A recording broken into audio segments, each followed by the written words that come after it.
Hello, welcome everyone. My name is Paul Brindley. I am the CEO and co-founder of Music Ally, and we are partners together with Kanjin Music in Music Ally China. And I'm so excited to be chairing this panel as our part of our first event aimed at China.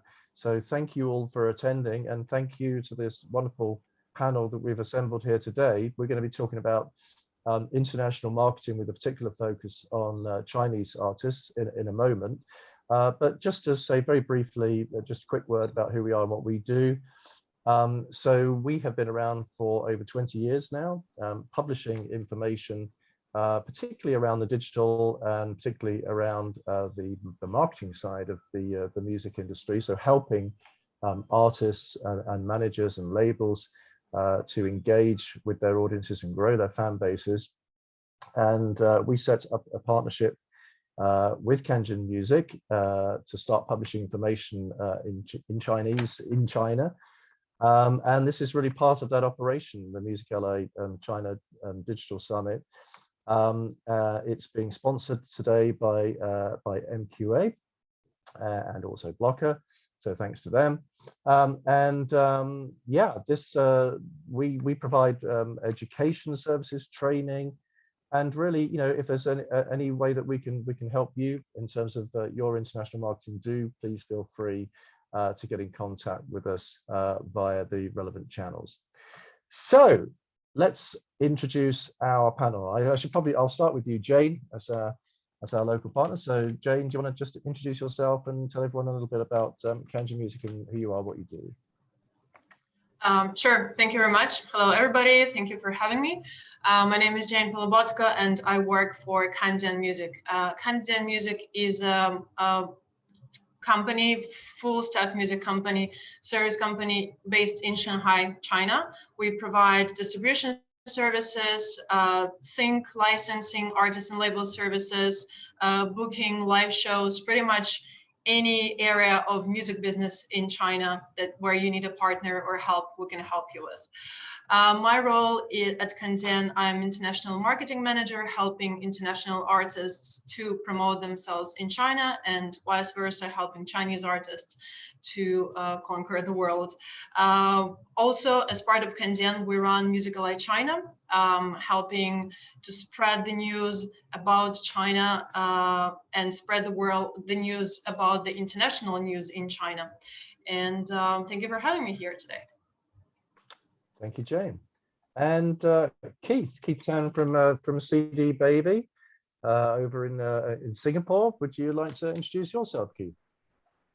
Everyone, so I'm Keith. I'm based out of Singapore. I handle market development for the Asia Pacific region for CD Baby, which is a company under the Downtown Music Holdings Group. So I handle CD Baby and our services out here, which also spreads out into the other Downtown Music services that we have, all the way from self-service distribution services, all the way to full service label distribution services through Fuga and our other companies as well. Okay, excellent, thank you. And last but not least, Stephen Dowler from Monster Cat, also in Singapore at the moment. Stephen. Yes. First of all, just let me say thanks for having me. I love to see this partnership, Music Ally and Kanjin. It's just such a great match, and I'm really excited to see what you guys continue to do together, genuinely. So I work as the brand manager for Asia Pacific. I lived in Shanghai for about 11 years, and as really the only person in Asia in my time zone for some time. I've now started the Singapore office. That's why I'm down here. And so we finally have some other people, but I work across all verticals within the company. So I lead a lot of the strategy in terms of commercial marketing and, which I guess also has events, as well as the community building, which is also, and music. So it's a little bit broad, but it's niche at the same time. So yeah, it's me. Great. Thanks very much. Well, let's get straight into some of the key questions on this session, and I think let's start. Let's start firstly with the territories question, because I think this is quite an interesting one in terms of so far to date, which territories have been the ones that have proven to be most interested in, most receptive to Chinese music today? Is it more about sort of Asia, or are you seeing things sort of spread more widely these days? Who'd like to kick off? Okay, so Yeah. I mean, my mic's already on, so why not? So the question is in regards to like Mandarin music and Chinese music, right? Yeah. So I would say that obviously places where they speak Mandarin is going to be the most receptive. That said, I think that K-pop is having an influence currently, and Spanish music, Latin, Latin pop, or just the whole Latin music in general is really starting to make other languages more palatable. And so, for example, we just released our first Mandarin song earlier this year in March or April with Terry Jong, and that's something that like we wouldn't have thought of doing before. So there is a movement, and it is becoming easier and easier to market your music internationally as we all come together, right? But certain places like Malaysia, of course, mainland, Taiwan, Hong Kong, these regions, so to speak, are good for Mandarin music, 100%. And just to everyone, do you think that Singapore, to some degree it always makes sense to concentrate on those kind of territories first, because particularly I suppose if you are singing in Mandarin as well, because they are going to be slightly more receptive? Is that the sort of the natural kind of order of things that you should take? I can jump on this one if you want. So yeah, I think outside of China, like what Steve said, or Steven said, is that the main Chinese music markets are Singapore, Malaysia, Hong Kong, Taiwan, and Macau, of course. Let's not forget that one great touring market. But I think that the digital side of things has allowed artists to also, the Chinese music artists specifically, to also play in a lot of the big cities, your London, Sydney's, and your San Francisco, Vancouver's, kind of thing. And I think if you backtrack it to maybe even 10, 15 years ago, I don't think Chinese artists, or not that many, were touring to those markets to begin with. Only the super duper big ones, or generally the bigger pop acts, make it out there. But otherwise, I totally agree with what Steven said, where it's kind of like that's the catchment of where the language is. But at the same time, we also see a lot of great collabs or collaborations happening between artists from China and with K-pop artists, K-pop acts, K-pop rappers, and stuff like that helps them break into a new market. And of course, Korea is a huge music market in this part of the world and globally as well. So that's that's probably a really key play for some artists that are suitable for that kind of format. Yeah. Joy, did you want to come in on this one, or? Yeah, just to add to all of these points, I totally agree that Southeast Asia and Chinese-speaking countries are the most receptive one. And besides those, there are also Thailand and Vietnam, the countries which China borders with. And in general, when we're talking about language, it's also about the culture. It's about how far or how close those cultures. And specifically with Thailand or Vietnam, for example, there is one famous Chinese, popular Chinese idol called Sunny, who is originally from Thailand. So basically, she's bringing a lot of Thai people who is interested in Chinese culture to China.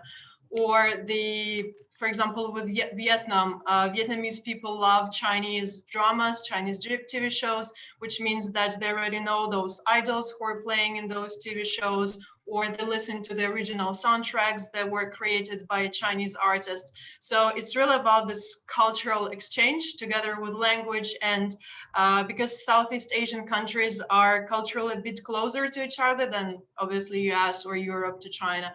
So it's always easier to start with those countries. And also given that maybe a Vietnamese artist is famous in China and vice versa. Like for example, Lisa from Blackpink, she's originally from I think she's Thai. She's from some Southeast Asian country. So which also brings more listeners from other countries to K-pop or China.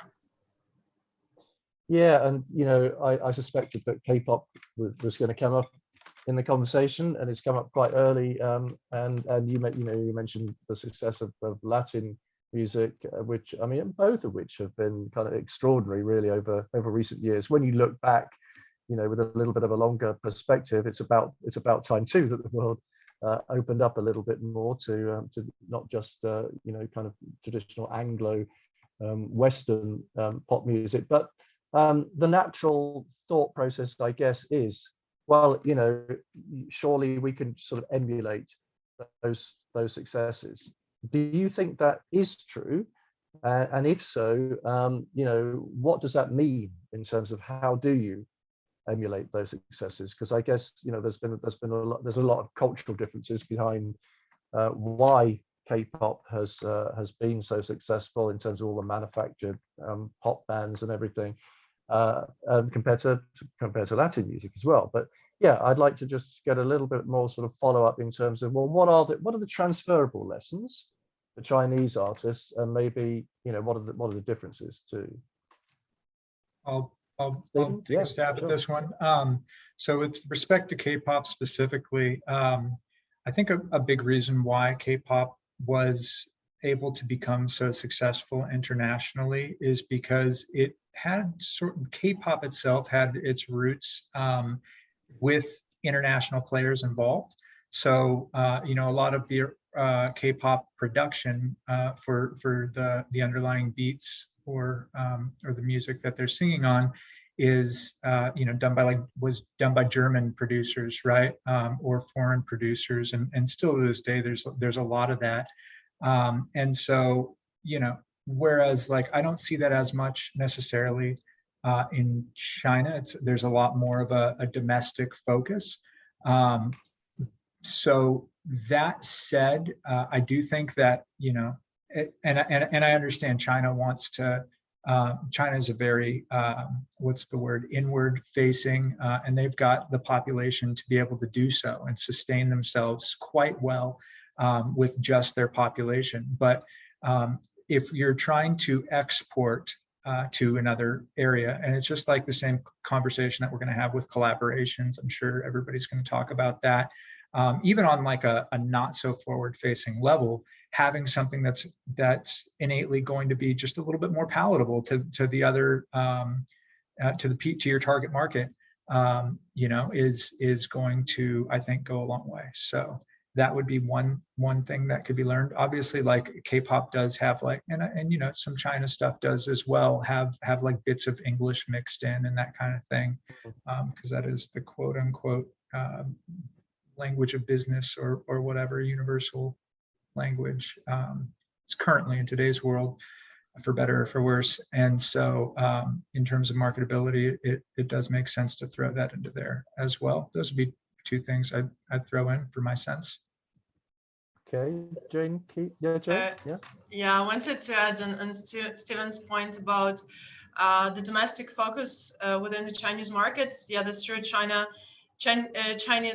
is huge, big population. The artists basically can just earn enough money here, and it's not even about how much money they earn, it's about how much they invest of time and efforts within the market. Chinese market is already it's familiar. It's like it's not those 200 something more countries. You just need to focus on this one, and you will get that return on investment pretty soon. So I think it's also the question that artists should ask does he want or she want to spend the time and efforts on other countries and markets? And another point that I wanted to raise here is that if the artist goes international, Chinese artist goes international, and obviously maybe the first audiences that he would appeal would be, you know, Chinese culture fans or Chinese overseas abroad. But the question and the challenge, how do you break through those audiences? How do you go into mass market, and what do you have to offer for, you know, the mass audience to like you, and like what is special? At that level, you'll be competing with the, you know, top artists of that genre, top international artists. So it's important to know your uniqueness. What is your message? What are you offering to the world? So I think it's very important to work on those elements. Okay, Keith, did you want to add anything on this one in terms of? No, yeah. Let's move on, because I'm going to keep picking up on the things that you're saying, Stephen, here in terms of guiding the conversation, because collaborations is definitely something that I think we should talk about. And obviously that has been quite a successful way for many artists in terms of breaking through into other territories. You know, and very simplistically, it seems that, well, you know, if you want to be able to break into country X, find a collaboration with someone who's big in country X and they're quite interested in your country, collaboration, and then you both are extremely successful in each other's territory. Hopefully it would always be as simple as that. But let's get your thoughts, I guess, firstly, in terms of the mechanics of, you know, how you might go about finding an appropriate collaboration. What is an appropriate collaboration? Does that mean really that you need to find an artist of a sort of similar stature to yourselves? What are the factors that make, actually we could talk about I better not ask too many questions in one go, but the last one would be, what are the factors that make collaborations work? So how do you go about finding them? And yeah, you know, what makes them successful, and what should you look for in terms of finding the right collaboration? Who'd like to tackle this one first? Stephen? Oh, sure. Oh, Jane can go first. Jane first. Jane, over to you, Jane. I just wanted to say that I think it really depends on case by case and artist by artist. And we can view this question from artistic point of view and marketing point of view. You know, what we marketing people think very might be not exactly the same, not the same what artist thinks. But I would probably still go more with the artistic way of doing things here, especially when it comes to international markets where people, I feel like outside of China, people are a bit more about music, about story, about the actual content of the message of the song. And in China, I feel like that would be more about who you're collaborating with and where you push it, where you present it, where you promote it. So I would maybe just suggest Chinese artists to first concentrate on music and find who you feel like would fit you collaborating. And obviously the territory is important. Select the territory, don't, you know, blast it all over. Try to focus on the key territories and put as much efforts as you can into it. Okay.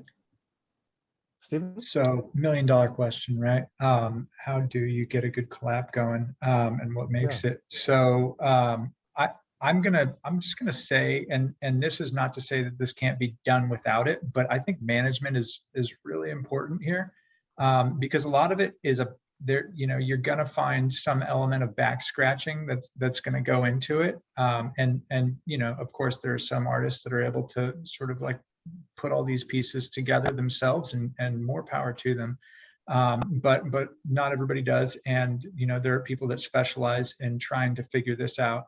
And so you know, things like of course, does the music happen, but you know, what is going to, like, all right, what are your goals, right? Is your goal for making a cool music? Awesome. Is your goal for marketing? Awesome. A lot of times, you know, people will come and they'll want to say, like, if a collab is approached, they're going to want somebody that's like bigger than them, for example, right? It's much less frequent that somebody approaches someone who is smaller than them, right? And so there is a balancing act that that you have with being able to like find somebody who is like on their level, right? And then like once you find somebody who's on their level or higher, then it's all about, okay, first of all, how do we feel about the music, right? Because you can't go farther without that. But then like, all right, so we like the music, they're on our level and like we're comfortable with it. We don't feel like we're, you know, lowering ourselves in some way. And some people are okay with that, and God bless them, because we need more of that, right? But just as I see it playing out in a lot of instances, people want to, you know, they want to meet up, right? So they want to, you know, raise their profile in an area, and they want somebody who has, especially for these types of like international collaborations, they want somebody who's like going to raise their profile. Otherwise, they'd just be working with somebody that they trusted, right?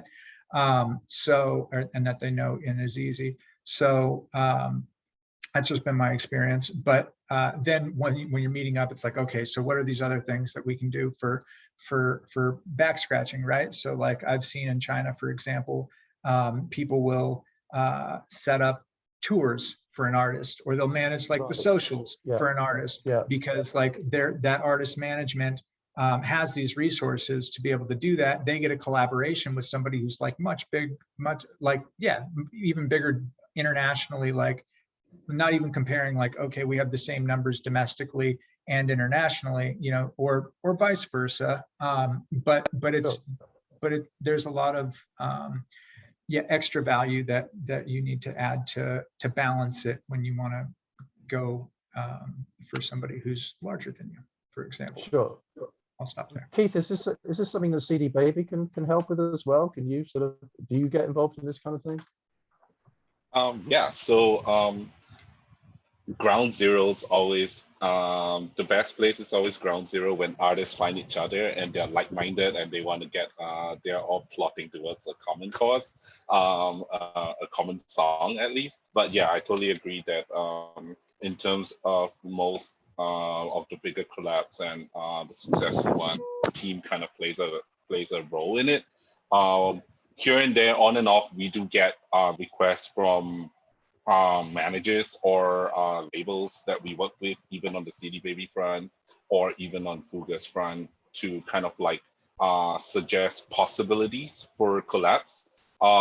And totally agree. Everybody is looking at if from a numbers and approach and artist size approach, it's always same or bigger. And for artists that are not bigger, I mean, we always say that then can they still bring something to the table, right? Because there's sometimes they're just they have a particular, they're good or they're big or they bring something in a particular market that the possibly bigger artists might want. So there in itself brings a certain value to the table for the other act as well to do the collab with them.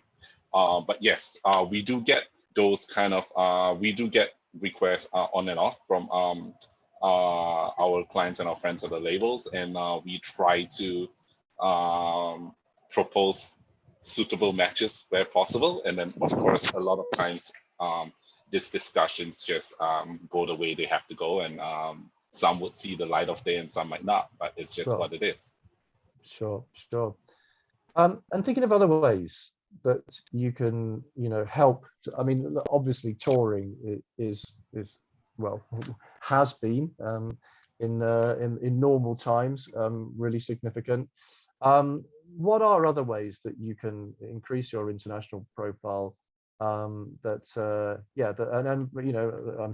Monstercat, you could kind of get involved in lots of other ways in terms of use of games and other platforms like that. But yeah, just other ways that, I guess, how fundamental is touring, and is it always an essential component? And then what are some other ways that can help increase your international profile? Throwing this one to Jane. Go on, Jane. Yeah. Sure. I mean, to be honest, we at Kandian, we deal mostly with the digital side of business. Sorry, can you hear me? Connection is okay? Yes. Yeah. Oh yeah, Yep. cool. Yeah, so what I wanted to say is that what I would suggest is definitely maximizing your exposure within the territory, and that could be anything. There could be, I don't know, Instagram ads, Facebook ads, billboards outside, offline billboards, Spotify billboards, New York Times screen billboards, magazines, appearance at the TV shows. Just use every single opportunity to go out there, present yourself, talk. Don't be tired of performing the same song over and over again. Just push yourself to people and try to get those connections as much as possible. Movies could be also an option. Some of the, especially for idols in China, that's totally normal thing to be an actor or a model or collaborate with a fashion designer. So yeah, just trying to find those connections that would help and develop your career. That's what I would suggest. Okay, Keith, Stephen, any thoughts on this one? And how fundamental touring is as well? Is it essential really? I mean, it depends on like what. Go for it. All good. So it depends on like what we're talking about in terms of being essential. And so if I was to say, is it essential? That would mean like, can I continue? Can I sustain as an artist without touring, right? And for some people that, it depends on like what size of an artist you are, right? Sure. And to be honest, like in the beginning, a lot of artists, they'll be doing it, they'll be paying for their touring as well, right? But Sure. ultimately, long term, of course, we all know that I'm not going to say it's essential, but I'm going to say that it is so important for so many artists. And, because other artists can have jobs, but you can't you need to get to a certain point before you can actually just sustain yourself on streaming revenue and other types of income other than touring, right? So not essential to the point, but very important to the point of what other things can we do to to get artists out there. If we're talking specifically in terms of China, number one, you got to build foreign socials, and not every artist does that. Getting your music available. There's so many Chinese artists that I'm familiar with that they just don't have their music on foreign platforms, right? And so, even it sounds like so obvious, but little steps like that, if I'm talking to a Chinese audience, definitely make a big difference. And even like how you're putting your content up on these platforms, right? Like, is it my name? Is it my Chinese name? Is it my English name? Is it my Chinese name and my English name together? How many accounts do I have? Consolidating all of that, making sure that the data looks correct. And then of course, like Jane is saying, any types of collaborations, make yourself as a parent in the rest of the world as possible. So like engage with other artists and on threads and in other communities. Maybe it's even just like an artist community on Discord or something like that. Make yourself known in the community. You could say the word community in 100 sentences relevant to this, and I think it would still be accurate. Yeah. Sure. Keith, did you want to add anything on this one? Yeah, I think conservatively, more than 50% of the artists forever and a day will still need to depend on touring income when touring exists again, for sure. I mean, it's just the way, it's just one of the revenue channels where, or at least the ones that are getting paid to tour, it's one of the key revenue channels for them. And that's something that I guess everybody has discovered over the last almost 2 years. And I think Stephen brought up a good point in terms of specialized platforms in specialized territories. I think we can't emphasize that more, kind of thing. I think it's something that we do, and we always constantly guide our clients and labels to do. And I think something Kantian and Monstercat does very well in this part of the world in terms of like localized and regional marketing kind of thing. And I think that is super duper important for artists to artists and their teams to invest into those markets. There's no reason or any theory whereby you just say you're going to release market in, let's say, release music in a market like China through a distributor and expect to be touring there in 3 months' time. It's an investment and a full thought out strategy and process so that you can get to a point where you are actually playing in front of actual human beings, kind of thing. So yeah, so I think definitely focusing on what the specific market requires is very, very important. Okay, and I'm conscious of time here, and time has been running away. And I wanted to make sure though that we end with some thoughts on tips of, any kind of final kind of big tips, but also any case studies, just to give a quick indication of kind of, where it's been successful, where strategies that you've been involved with have been successful. So we'll start with you, Keith. Any, particular sort of final tips and any case studies to point towards that that have been successful that you think are useful to know about? So since we are largely a distribution company, I would just do that as a specific. I think for every artist, whoever your distribution partner may be, just make sure that your music is distributed in the market that you're about to invest in to promote, be it China, be it Korea, where there are DSP specific to Korea that own a large market share, things like that. And then of course, constantly think about localized and regionalized marketing for your strategy, and not just one size fits all for the whole world, because as people have found out that Asia is broken up into many different countries, and obviously China is a big plot of land with a whole system on its own as well. So those are probably the key areas in terms of strategy, I would say. Great. Okay, Stephen.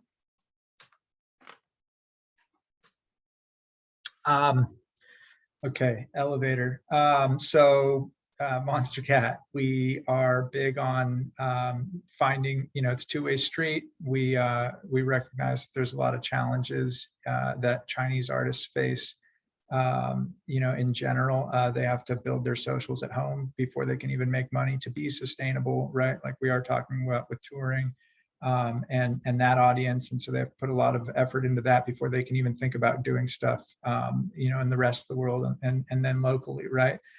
So case studies have had quite a few different Chinese artists that we've worked with, Dexter King, Terry Jong, Yako, Bose, Shumeng Yuan. We have a track coming out with Vesk Green and Pigboard Nerds on August 2nd. So really excited for that one.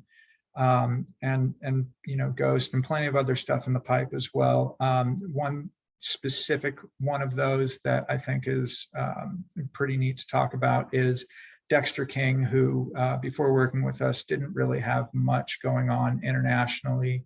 But by putting his track Only You into our Rocket League partnership that we have right now, he's got Only You at like 2 million streams, which is pretty good. What the Rocket League partnership is? Oh, I should probably do that. Yeah, we work with a lot of different video game companies in very deep partnerships. So Rocket League is one of the largest games in the world, as well as Beat Saber. It's one of the largest, if not the largest game on VR within the last couple of years.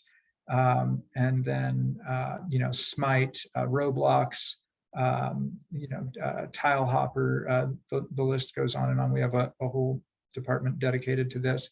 And so when we work with these companies, we try and figure out ways where we can really, instead of just doing transactional, like, all right, you pay me for a song and I give you the song, like we work on having them become part of the story of the release. So I'm talking about them now, right? And so, developing these channels where we can release the songs with the games, or whatever partner it is. Maybe it's a TV show, maybe it's a movie series, who knows? But yeah, we've been particularly successful in the video game space, and so with Rocket League, which is one of our, and Fortnite, I forgot to mention them. Rocket League, which is one of our closest partnerships, is what we implemented for, or who we worked with, I should say, for this Dexter King release, and also this other one with Shumang Yuan and Huap Rocks out of Vietnam, and Haneri out of Singapore, and we're able to really show a lift on the streams that they get, and not only just show a lift on the streams that they're able to receive, but also be able to monetize it in game, right? So you can, you can do all kinds of things within the game to make money and to hear the song. Great, yeah, and I should say that we write a lot about what you are up to in that space, and use that a lot in our training as some best practice case studies too. It's very interesting what you get up to in that space. And Jane, over to you. I think you wanted to talk a little bit about Jackson Wang. Yeah, right. Just to start with, I totally agree with what Kay said and Steve with regards to key elements. And yeah, I want to talk about Jackson Wang, who is a bit different, more like an idol and more established artist, but still, yeah, I find it quite interesting, his whole personality and the case study itself. Just a quick overview, Jackson Wang is a K-pop, hip-hop, pop artist, basically, yeah, all of these three genres combined in this one Chinese guy, who started his music career as a K-pop artist, being part of K-pop band GOT7, and in 2017, basically him being in this band for a few years, he decided to start his own solo career, and that's where Kanjan came handy and helped him to distribute and also to release and promote, market and promote his music videos and for releases in China and outside of China. So the tracks were most of them were in English. One of them was like half Chinese, half English. And those 4 tracks got pretty good results. I'm talking about those 4 tracks because we worked with those, and also because they were released consistently, basically every 2 or 3 months, which I think was really important. This timing is crucial, and this is one of the key elements of success, I would say. So with regards to key results within China, I mean, I'll just run briefly. It was pretty much everywhere, those tracks. All the DSPs were splashed with banners. Mobile apps, not music related, were splashed with the news about the release, Weibo hashtags, and etc. His following grew also pretty well. But talking about outside of China results, I think we got like article in Billboard magazine. That was the first article about Chinese K-pop artists. YouTube views of all 4 music videos received like 1 million views in less than 24 hours, which was also the first case for a Chinese artist to get that achievement. The news about the release were broadcasted on Times Square in New York Times. His Instagram following doubled from like 4 millions to around 10 millions. Twitter hashtags. And all this happened because of promotion, but also because Jackson Wang had a pretty strong K-pop community around the world who loved him and who helped to get together their views, to bring the Twitter hashtag and just spread the word around the release. And talking about key elements, I think timing, the consistency, releasing your tracks once in 2-3 months. Basically, since he started from 2017 up until now, every 3-4 months there is a new release, whether it's collaboration or whether it's just his own track in Chinese, in English. You can always see there is something happening in there. Collaborations, yes, this is one of the definitely ways, the way Jackson Wang does it. And an interesting thing that he really has a pretty good strategy for China and for outside of China that works both ways. These are two different strategies, but they like work pretty well. In China, he collaborated with Vava and with Jay Jinlin. Jay Jinlin is one of the top artists here. And outside of China, there was Gucci Mane, American rapper, and Galantis, Swedish DJ duo.